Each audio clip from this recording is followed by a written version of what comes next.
Hey, how's it going, guys? Your boy Mini Jacked YGO here, and today coming to you guys with a insane rogue deck. This is probably my favorite rogue deck right now. It beats like every meta deck right now. It's not DDs unfortunately, but I like it. I like it a lot. I've had it for a while, like when Rune Force first came out. But yeah, Machina Control, or I guess just pure Machina, is just such a nice deck. Plays really good into almost every meta matchup right now. I don't know about post Power of the Elements, but we'll just have to see how that goes. I shall do some play testing. It's not like super reliant on the extra deck, but obviously there's some essential cards for certain combos. But like you don't 100% need it, which is why I like it so much right now. And has a lot of high impact traps, stuff like that. And yeah, shout out my boy Roman Reigns. I got this guy an arcade machine. He's a sick field center. He's got his stats on the back. So you go battle phase. It's like a jacked nib token. It's crazy, bro. Anyways, yeah. I was playing. We were up at the cottage a couple weeks ago, me and my brother, and I beat him like 80% of the time with this deck. So it's just absolutely crazy. But yeah, I'll get into it and show you guys the ins and outs of the deck. Alright guys, this is the Pure Machina deck. Let's just get right into it, a little card by card. Starting off for your starters, you have 6 main ones in the deck. Triple Machina Gear Frame, and then triple Scrap Recycler. Machina Gear Frame's a good starter. Actually, both of these lead to the same thing. Not lead to the same thing, but they both fulfill the same role in the deck pretty much. They're just your normal summons. Normal summon this, usually searching Unclass Bar. If you want to search something else, search something else. Honestly, like both these are really good on your crackback. Gear Frame goes into your XCs usually because you search Unclass Bar, I don't know how to pronounce it. And you go Gear and X, and then usually you search Scrap Recycler for your follow-up. I'll show you that afterwards. But yeah, triple Gear Frame, really good card. And then triple Scrap Recycler, honestly probably the better starter of the two. Depends on your matchup obviously, but Scrap Recycler is just insane.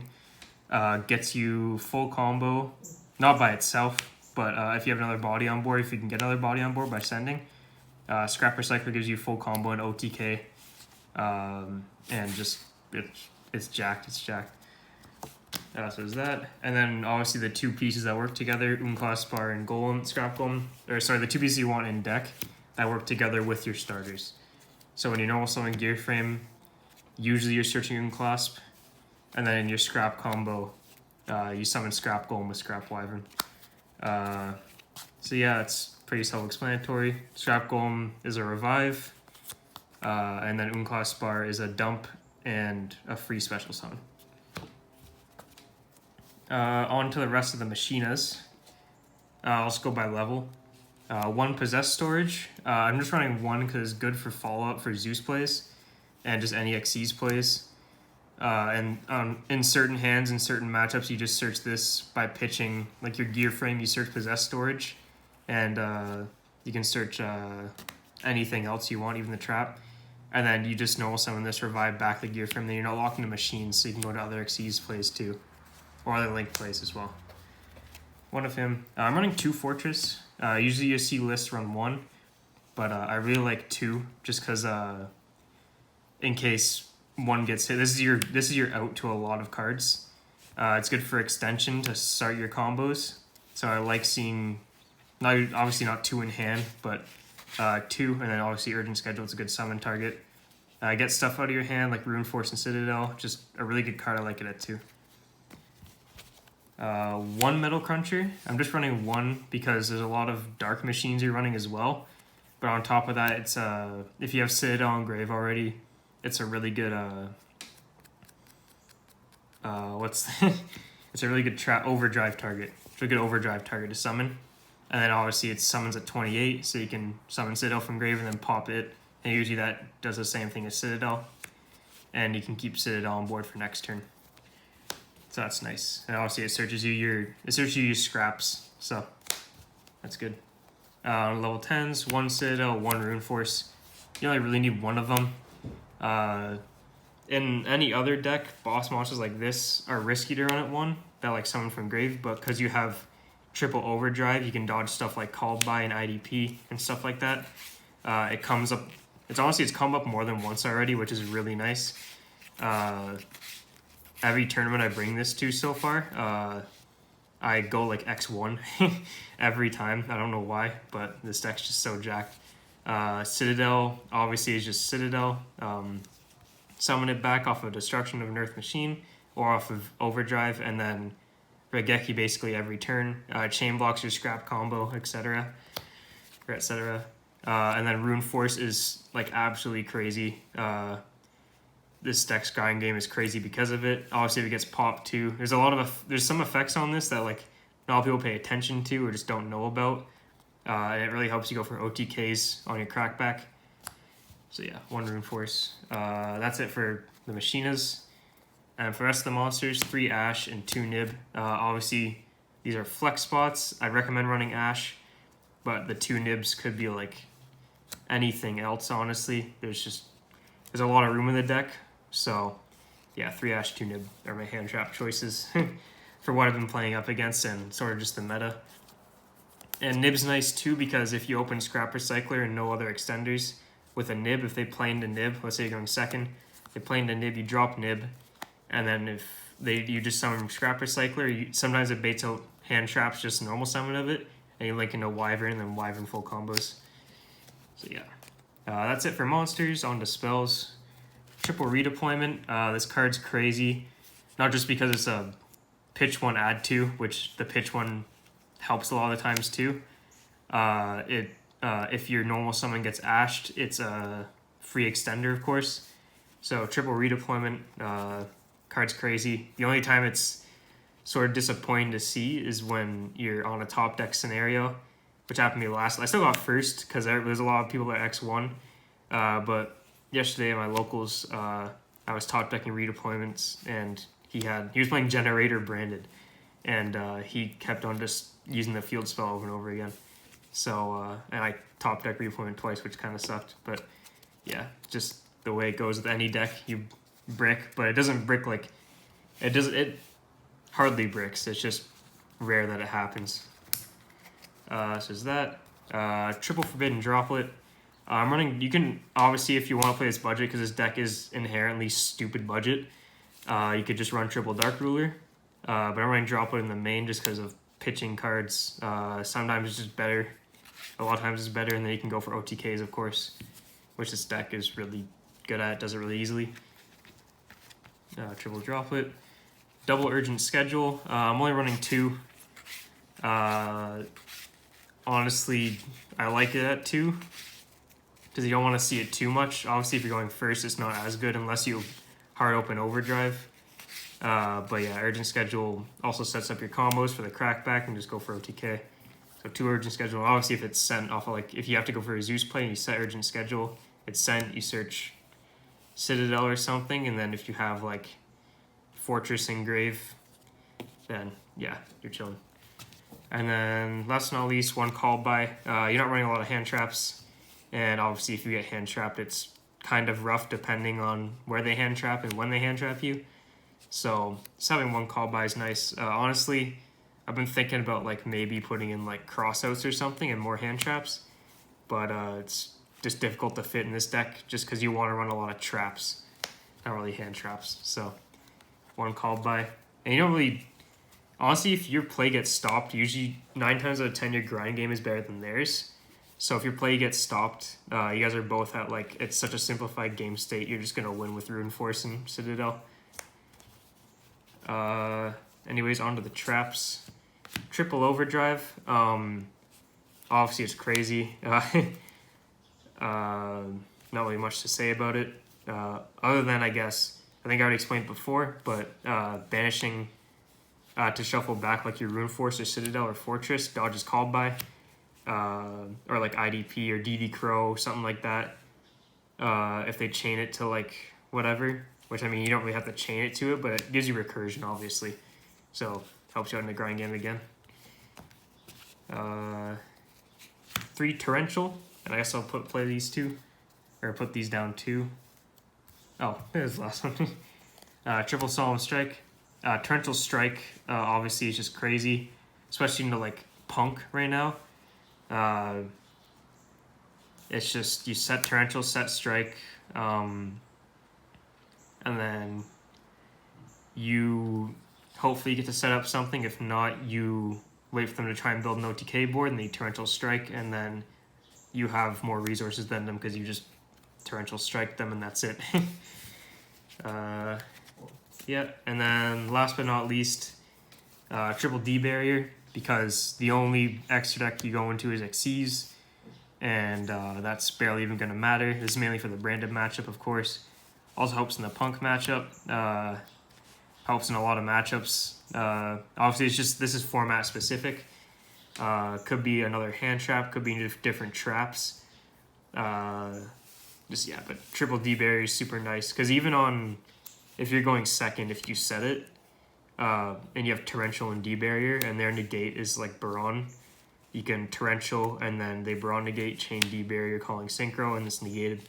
So it's like it's a pseudo strike Torrential, and same with so I guess these sort of fulfill a similar purpose going second, and Torrential and Overdrive fulfill a similar purpose going second. So it's like 6 and 6.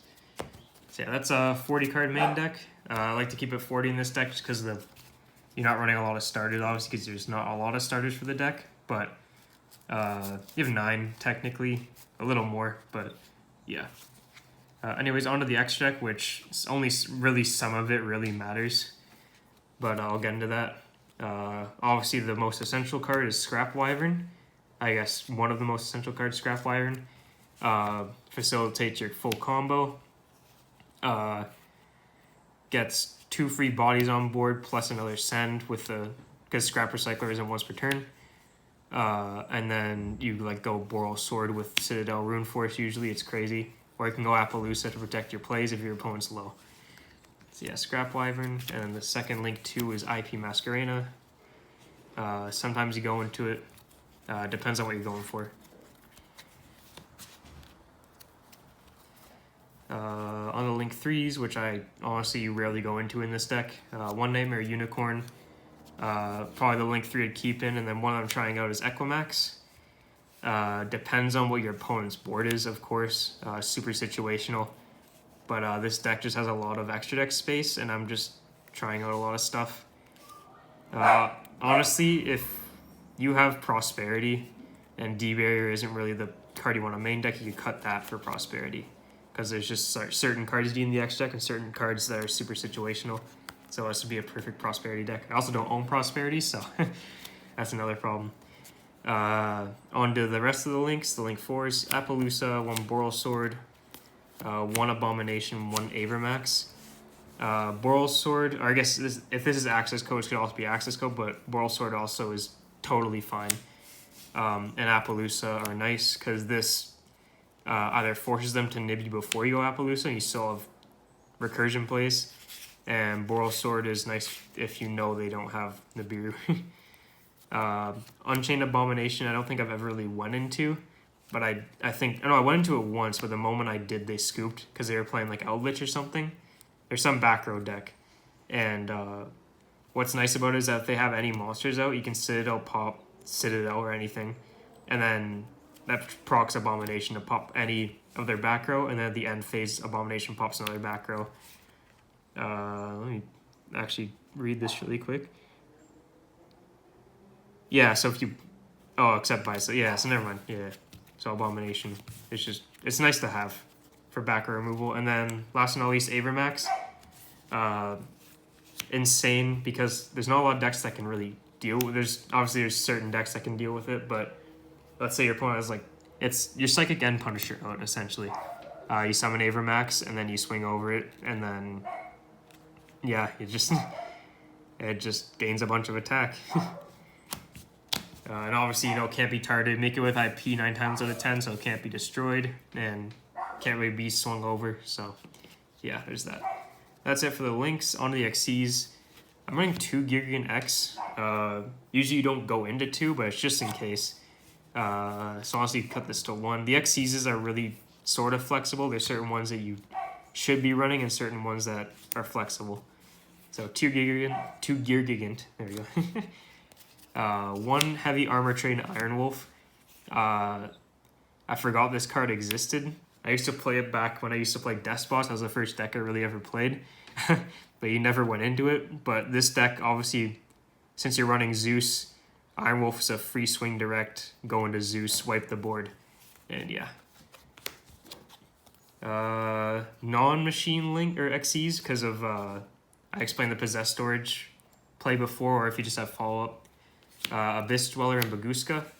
Baguska, I've never went into these, but obviously any generic link or rank 4s would work. These two are pretty broken into a lot of matchups. These cover a lot of matchups, so Baguska and Dweller are my 2 choices. Now, because you have so much space, I'm just running 1 Drill Driver Vesperado. It's an Earth Machine. You just overlay on top of anything, and does piercing. So against specifically on Master Duel when I was playing this, because when I was up at the cottage, I was just playing Master Duel on my phone. I built this deck, which what made me want to build it again, because I was having so much success on Master Duel as well. Vespinados, you're out to Crooked Cook if someone's playing Crooked Cook control, and then if they commit to a board, you have follow up anyways because they are playing Crooked Cook, and you just have so much card advantage. So Vespinados, one of your outs. Iron Wolf can obviously swing direct a couple of times, but other than that, yeah, Vespinados, your good card. And then last but not least, 1 Zeus. You can run multiple if you really want to, but obviously Iron Wolf's a free Zeus, like I was explaining. It's sort of just a no-brainer to run it. And I guess I can show my side deck too that I'm running currently. Obviously there's a lot of flex spots, a lot of stuff I'm trying, but there's a certain card in here I want to showcase as to why I'm running it. There's good theory to it. So as for monsters, triple droll, it's good this format, but onto every deck, so I'm side decking it. And obviously a lot of traps, not really hand traps, so yeah, whatever. And token collector can honestly be cut for whatever you want. It's good for the Sword Soul matchup, but I mean, yeah. Now on to why I wanted to show the side deck, triple Dark Ruler. So my theory against a heavy monster deck going second is I side in 1 to 3 Dark Ruler on top of my droplets. So if they're running no back row, obviously, I Dark Ruler. If I open Gear Frame or I droplets, they're bored. I normal Gear Frame, go into Iron Wolf or go into Gear Gigant. Swing over, go Zeus, wipe their board before they can respond, and then, yeah. I mean, it's pretty simple theory, but it's nice to have, obviously, in your back pocket. Rest of the spells, I guess all the back row hate sort of blends into traps. 2 Twin, 1 Feather Duster, 1 Reboot. These could be Cosmic Cyclones, but I like Twins just because it pops more. Depending on the matchup, you need it, so yeah. Self-explanatory. Onto the traps. Running double rivalry. Also could be triple rivalry because I'm trying 1 underdog.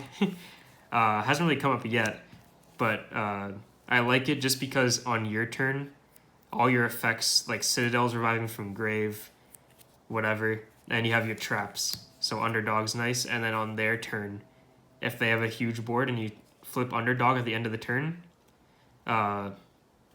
then on your turn you can just combo off, and you have such an easy time OTKing in this deck. In uninterrupted, the underdog's just really nice. So in theory, this card is pretty good for the deck. So yeah, I'm just trying 1 of it. And then Rivalry has come up a couple times. But yeah, obviously, it's insane in a lot of matchups. Like Branded, it's really good in. Yeah. So yeah, that's the deck.